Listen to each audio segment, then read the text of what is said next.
dedicated to all the nice folks in NATO. Oh, I marched to the Battle of New Orleans at the end of the early British wars. The young land started growing, the young blood started flowing, but I ain't marching anymore. For I killed my share of Injuns in 1,000 different fights. I was there at the Little Big Horn. I heard many men lying, I saw many more die, but I ain't marching anymore. It's always the old to lead us to the wars. It's always the young to fall. Now look at all we've won with the saber and the gun. Tell me, is it worth it all? For I stole California from the Mexican land, fought in the bloody Civil War. Yes, I even killed my brothers and so many others, but I ain't marching anymore. For I marched to the battles of the German trench in a war that was bound to end all wars. Oh, I must have killed 1,000,000 men. Now they want me back again, but I ain't marching anymore. It's always the old to lead us to the wars. It's always the young to fall. Now look at all we've won with the saber and the gun. Tell me, is it worth it all? For I flew the final mission in the Japanese skies, set off the mighty mushroom roar. When I saw the cities burning, I knew that I was learning that I ain't marching anymore. Now the labor leaders screaming when they close a missile plant. United Fruit screams at the Cuban shore. Call it peace or call it treason, call it love or call it reason, but I ain't marching anymore. No, I ain't marching anymore. Hey, October 7th, 10:09 p.m. Enemies of the State, Episode 5. Welcome back. Thanks for listening. Appreciate it. Tonight it's just Scott here. Matt had to work tonight, so try to give you the public, the audience, what you need. Should be a little different episode. Try to make a little more coherent story. Was up in New York this weekend with my wife visiting her family. Was talking to my brothers-in-law about the podcast, talking about Enemies of the State, and my wife's aunt came up and she said, "Oh, you do a podcast? What's it about?" I said, "It's about government and politics." And she said, "Oh, what are you?" And I said, "What do you mean?" She said, "Are you Republican or Democrat?" And I said, "No, I'm an anarchist." And she laughed. I think she might have thought I was joking. But that was pretty much the end of this conversation. So let's talk about that. Why are you an anarchist? And first, I guess you got to clarify now the popular anarchists. I'm not even one of the popular anarchists. That's the real shame of it. Popular anarchists are the ones who get the media coverage. They go up into Pittsburgh and protest the G20. Those are generally anarcho-socialists. They have a collectivist mentality. They have a Marxist revolutionary bent, but they call themselves anarchists. I am not that kind, not the mustached bomb-throwing kind from the 1910s either, and not the G20 protesting kind. I'm the kind of anarchist who thinks that, in fact, the best outcomes for society occur when men and women are able to live by their conscience, do what they find is in their best interest given their range of opportunities that they can see and realize, and from that, everything else follows. So why are you an anarchist? How do you get that way? It's a shame to say it, and it takes a lot of practice to actually see it, but once it's like looking through a hole in a fence. That's how Rastisi put it. The inside reference. How Rastisi put it, right? If you look at a fence and has a hole in it, but you're standing a couple feet away, you can't see what's on the other side of that hole. Um, you just see the fence. But as you get closer and closer and closer to that hole, and then you put your eye right up to it, you can see right through the right. You don't even see the fence anymore. You just see the rest of the world. And I think that's kind of the way it is now. You just look out your window and you see what makes people happy. You see what works, and what works means how the most people most of the time are able to get what it is that they desire and want. You see that when that occurs when there's not a central plan. It doesn't occur when the government is mandating various things. It occurs when people go about their business. They trade with their neighbors. They trade with foreigners. They trade anonymously over the internet. They trade in countless myriad different ways all the time, and it works, right?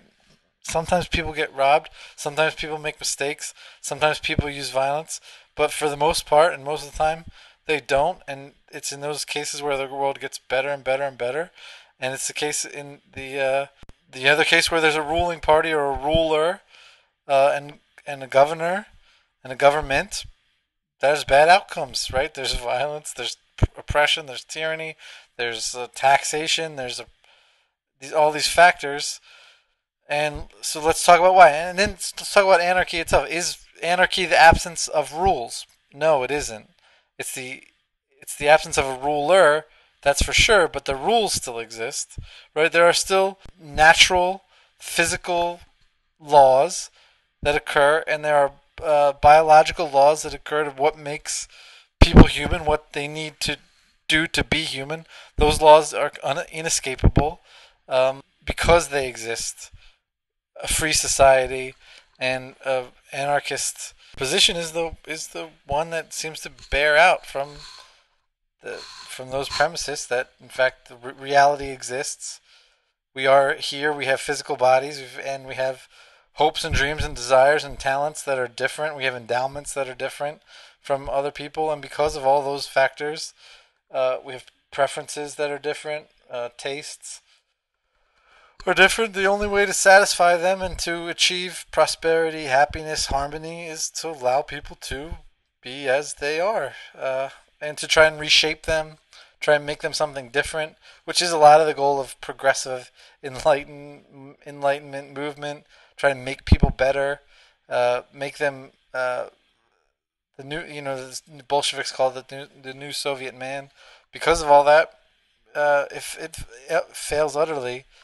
And let's say, I mean, why do I think anarchy works? Why do I think private people acting on the private market work? When you have when given all the fact that there's so much government exists, like just tons and tons, and 50% of GDP and or more is government. When you have something that's really valuable, if you are somebody who values their person a lot, and your personal self, your body is in physical danger, you don't necessarily go to the police, right? People who have that kind of specific identifiable threats against their person or celebrities, they hire bodyguards on the private market. It's very simple. And politicians and government officials, when they are traveling in war-torn areas, also hire bodyguards, private security. When you are have an office building, you have employees, you have property that you want to protect, you hire a security guard. You hire people in the private market. You make you write a contract. You engage in exchange. You don't just wait for the government to do this for you. When you sort of, if you want something, you find ways to get it. You figure out how to negotiate and exchange, and voila, it sort of seems to work like naturally, like one follows the other. So I don't figure out that we have this reliance on government, and it's that reliance on government that is such a distortion. I was rereading Orwell the other day and listening a couple weeks ago on Econ Talk. Russ Roberts had on as a guest Christopher Hitchens, who wrote a book called Why Orwell Matters, and I was listening to that again, and then I decided to read 1984 again, and that's just the way I see government. Even the government that we have, which is this iron fist that wears a velvet glove, right? It, um, Orwell talks about in the book why does Big Brother behave that way, right? The main character Winston Smith can see why how Big Brother maintains its rule. He can see how Big Brother manipulates the past, changes the thoughts of the future, thoughts of in the present, and thereby shapes the future. He sees how the regime stays in power, but he doesn't understand why it's doing this. Um, until like towards the end of the book, when it's explained why does the government behave this way, because why do they use force? Why do they make people suffer?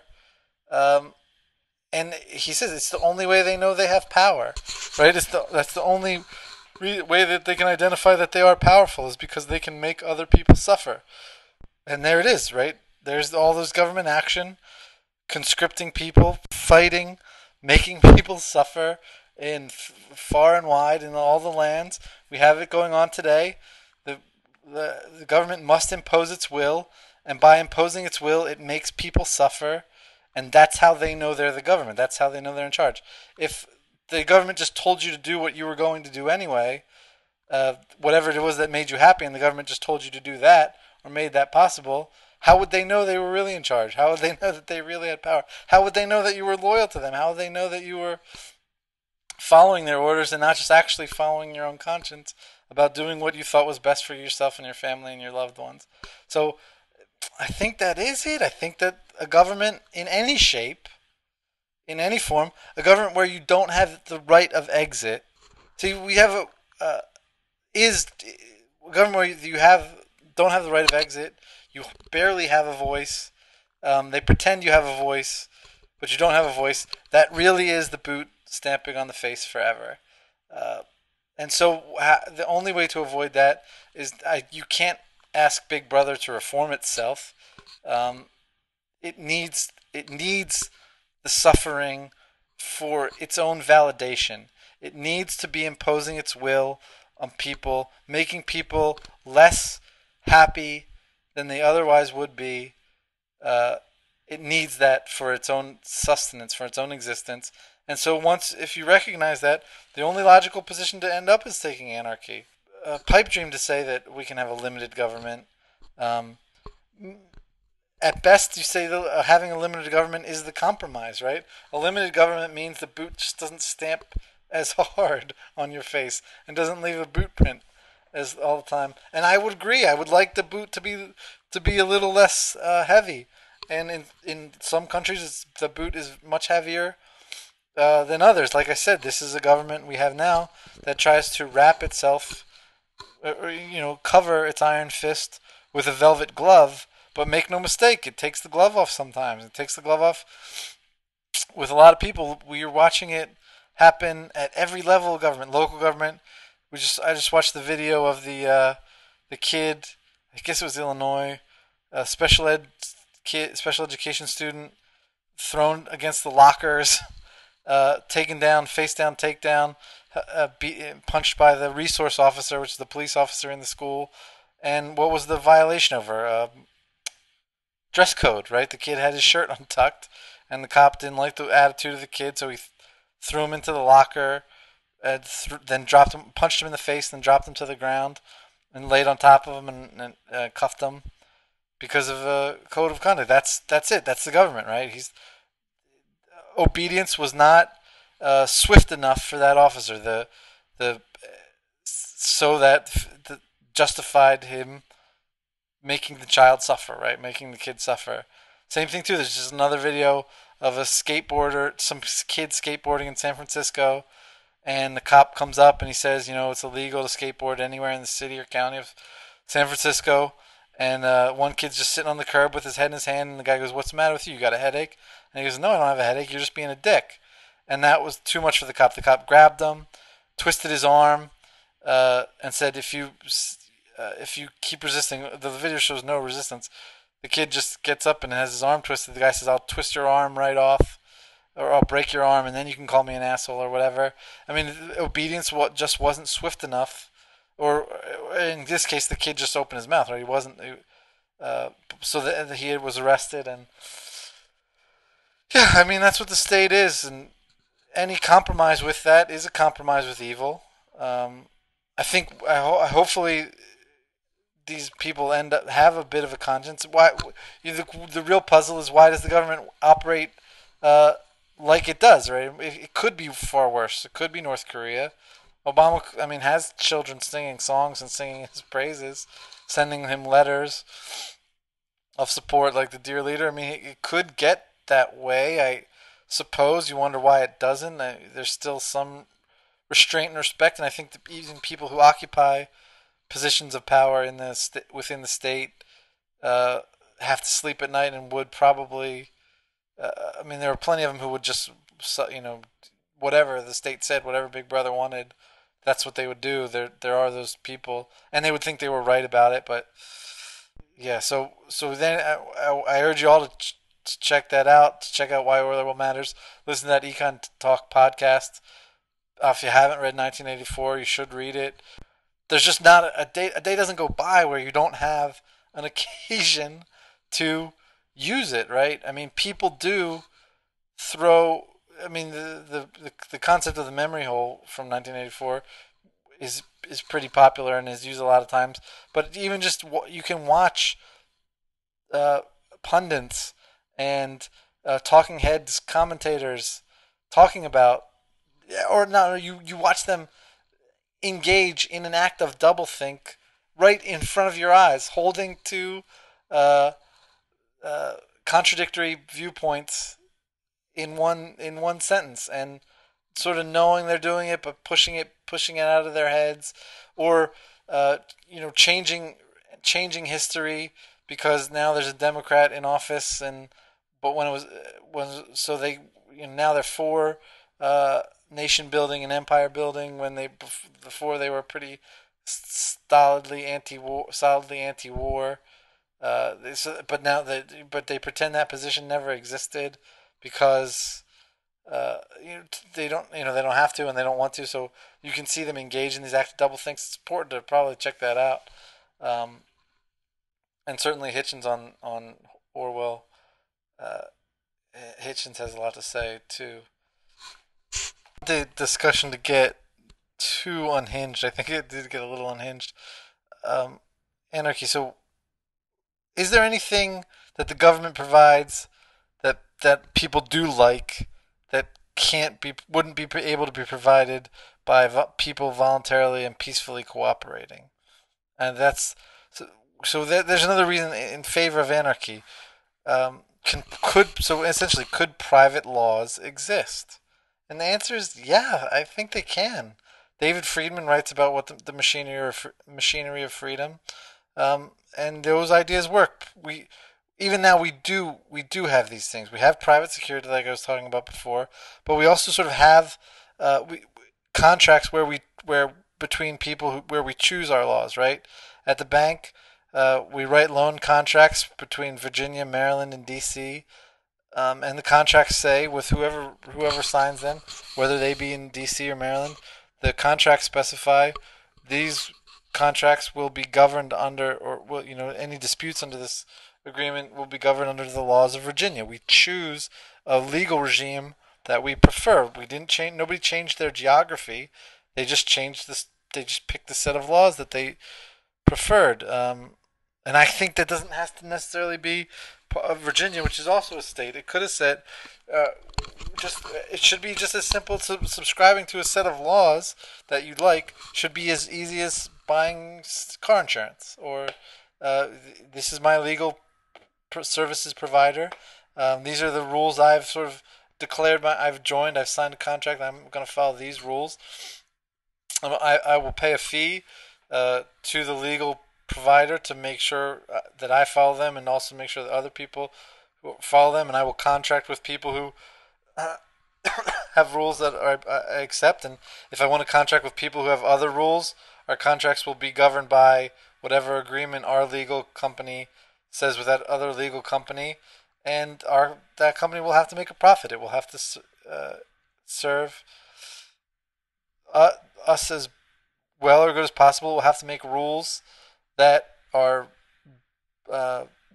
positive and enhance our position, enhance the service and the value to its customers, rather than just the opposite. And competition matters. I shouldn't have to change my geography to change my legal regime. It doesn't understand why that needs to be uh, tied to your geography. I can switch from Erie Insurance to Geico Insurance, and it's quick and easy. And as soon as Geico, or as soon as Erie realizes that I am a little bit unhappy, they will try to. Uh, they have to moderate their behavior because they know that I have the ability to exit, which I was talking about earlier in the podcast, but it sort of gets out. Others, um, it's that's the effort of this show, or the effort of my rambling, is how do you get from one place to the other, and it takes a lot of concepts. How do you get from normal, everyday, middle class upbringing to anarchist, to anarcho-capitalist, anarcho-libertarian, and you don't do it all in one sitting, but it does take these exploring these concepts. So I guess I use buzzwords from other thinkers uh, without explaining them. So you could say, yeah, of course you can exit. You can leave the United States if you don't like living in the United States, but of course you can't go anywhere where there isn't a state. I guess you could go to Somalia. There's lots of people trying to impose states and mini states in that region, but yeah, I don't think you should have to change your geography to change your state. So, what other provisions do we like? Arbitration, court systems. Lots of disputes are now settled by arbitration, right? The two parties to a contract have agreed before a dispute arises that they will use this private method of settling their disputes, and people are finding that is more and more appealing and attractive than actually using the court system. So, the in those arbitrations, obviously, there's a court system serving as a backup, but the things that people like about government can be replaced by private agreements, and with technology, transactions costs become lower and lower and lower, and make it more and more things available to private mechanisms that were at once only, I guess, better solved or more easily solved, or uh, more identifiably solved by by an imposed solution rather than a negotiated transaction costy solution. But that's changing, and I think it's changing rapidly, and I sort of welcome that kind of change. And what else? It's hard to do in my own head by myself, because I've already reconciled all these issues. So email in your comments, ask questions, uh, talk to me about it, and we'll see if we can't. If you bring up areas where you think the government provision of services is super necessary, and uh, make your claims. I would love to hear them, discuss them, and start responding to some reader or listener comments. One of the other points that I thought about in the meantime is we have rights, and right, so we have some freedoms. The government here in the United States doesn't crack down on speech. In lots of areas it does, right? The FTC just wants to crack down on some speech with its new blogger regulations, and campaign finance reform debates hinge on speech issues. What kinds of entities can say what kinds of things. But for the most part, there's and then you saw the G20 demonstrations where cops just came out in force and called things unlawful assemblies, when which doesn't seem the Constitution should be pretty clear, right? The Congress shall make no law about the establishment of religion and speech and assembly, but they call things. There are plenty of things that they call unlawful assemblies, and they bust them up even before they started. There's that one terrifying video of the jackbooted macing cops who found out online there's no protest in the area, nothing, just regular people getting hot dogs and walking on the street, and they bust up all the group of people and call it an unlawful assembly. And so you have that, but Bob Higgs talked about why does the government still let people give free speech if it's such a tyrannical thing, Scott? Why would you do that? And Bob Higgs points out the reason they let you have free speech is because it doesn't do any good. It doesn't change anything. You can people will say a lot of stuff, but it won't affect the regime. They will still have all the power they had before the things were said, and it even gives them that patina of legitimacy because they said, well, other people and supporters of the regime will say, see, look how benevolent they are. They let you say what you want. You can still say what you want. So that's why they do it, and that's part of having a velvet glove. But they realize it doesn't affect them. That's why they let you say anything. I don't know how we've discussed it before. The Hoppian point that the state finds it in its interests. It's in the state's interest to to sow conflict, uh, because the state, which has granted itself the power to settle conflict between individual citizens and between individual citizens and themselves, but also conflicts between citizens and the state. The state gives itself the power to settle those issues, and so it finds itself in overwhelming tendencies in the United States. There's with some exceptions, but in fact, the vast majority of cases of people versus the United States go the way of the United States, right? Or the government finds its rules in its own interest. And once it has that power to settle disputes and finds that it can settle disputes in its favor, it now finds it, greatly rewarding to make more disputes. Because once they make more disputes, they can settle disputes in their favor. That means they have more favor, and then they use those cases as precedent for ever more expanding power. That's the Hoppian point, Hans Hermann Hoppe. I think we've mentioned it before in the podcast. It's worth reading, and sort of get the picture of why does the state behave this way. This is the question. You can see how it does it. You can see the mechanisms. It takes tax from people and uses it for its own ends. And but why is it? Why is it doing this? It craves this power. It needs power over people.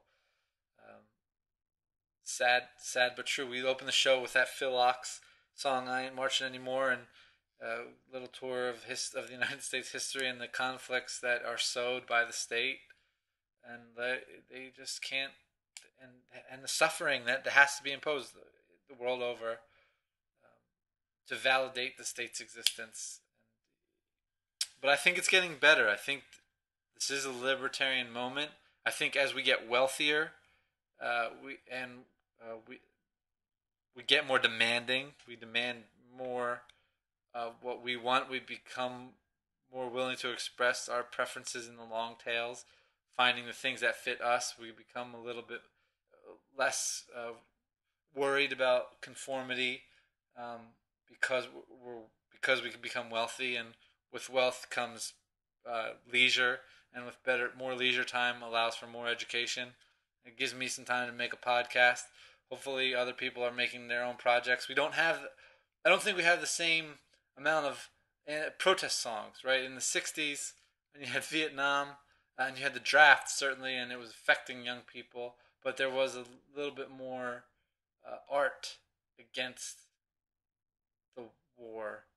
I don't. You had protest songs like you don't have that with Afghanistan and Iraq. At least you don't have top selling recording artists. In fact, recording artists. In fact, you have the very opposite, right? The country music. You have people supporting efforts, supporting the war effort, and singing patriotic songs. I'll go look. I wonder if anybody has any examples of that in Vietnam. Any country music stars or any kind of music in support of those efforts, Korean War or Vietnam. If you can find them, leave a comment. I think that'd be interesting to hear. But you don't have that in this era, as far as I can tell. Some, but not. I don't think as big as it was in the '60s. That's a subjective feeling. I'd be willing to be proven wrong. You can empirically show me. No. See, these are much more downloaded and listened to much more often than than the protest songs of the '60s, I would be willing to see that evidence and reverse my position.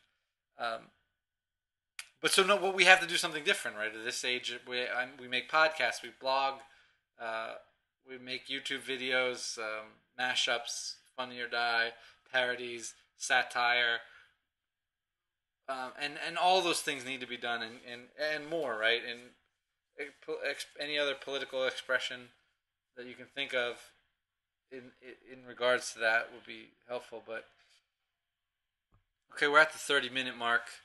We're only one half of the enemies of the state, so I guess a half episode should be good enough. The discussion becomes pretty loose, or not the discussion, it's me talking, becomes pretty loose and rambly, and I move around to whatever my head space wants me to say. And you've been listening to Enemies of the State, episode 5. Appreciate it. Let us know how we're doing. Leave some comments. enemiesofthestate.net redirects to the MacBook address site. Check us out on iTunes. Tell a friend. Check out the links and other readings I sort of put up there. I mentioned them in the podcast. They obviously are much more lucid and do a better job of laying out their positions in a concrete, step-by-step manner. I'm just having a discussion here, just to talk and trying to get these thoughts out there in as many formats, as many forms, as much media, as many channels as possible, because I don't think there's much more important work to do than defending a free society, and we can do it. And there's it's too important, and economics is central to the defense of a free society, both theoretically and empirically. You can see where the best material outcomes derive from freedom, open exchange. Matt talks about the amount of material wealth you can gain from conquest, but that's only a transfer from some to the other, and a massive amount of wealth has to be destroyed in order to accomplish that transfer. So that's not the solution, obviously. The answer comes from exchange, innovation, creativity, luxury, investment, capital accumulation, and so you can see the thinkers that are in that line that I'm just sort of paraphrasing or and condensing into tiny episodes of bite-sized chunks. So now you found my weakness. We got to find a sign off. I don't know, like if you listen to UID, Oh Yeah Dude, the podcast by Seth and John Larroquette, they have that sign off. They say seatbelts as their sign out. Me and Matt have got to figure out one. Obviously, open it up to the enemies of the state audience. If you guys have something to say, a phrase, catchphrase, we'll develop something over time, I don't doubt. But right now, I'm stuck for having no ending to the shows, no way to sign off. So I'll leave you with that. Talk to you next week. Keep your head down. Avoid working for the state. Try to avoid voting to raise anyone's taxes. Appreciate that. Oh, yeah, that's tax policy. The show doesn't end yet. Lucky you. We can keep going. It's come to be about clear that the government has found the right formula. It's about 50-50 between income taxpayers and non-income taxpayers. So they have built exactly what you want. If you were the state, you want to be able to tax 49.9999999% of the population and transfer it to 50% plus one of the population, and that way you stay in power and you have the broadest base of people of whom you can make suffer, and you'll always have that ready constituency of supporters, and it's gotten to that point. They've got it to about 50% of the people in the country pay income taxes, and the other 50% don't pay income taxes. They obviously pay other taxes, but the income tax is the visible one. And it's interesting times. Not as bad as it could be, but we can make it better. And as we get wealthier, despite government, right, we are still getting wealthier. Just to look at the last decade's worth of economic growth, I wouldn't even been able to make a podcast. Barely been able to make a podcast, and not nearly as easily as I make these podcasts. I would have recorded video on VHS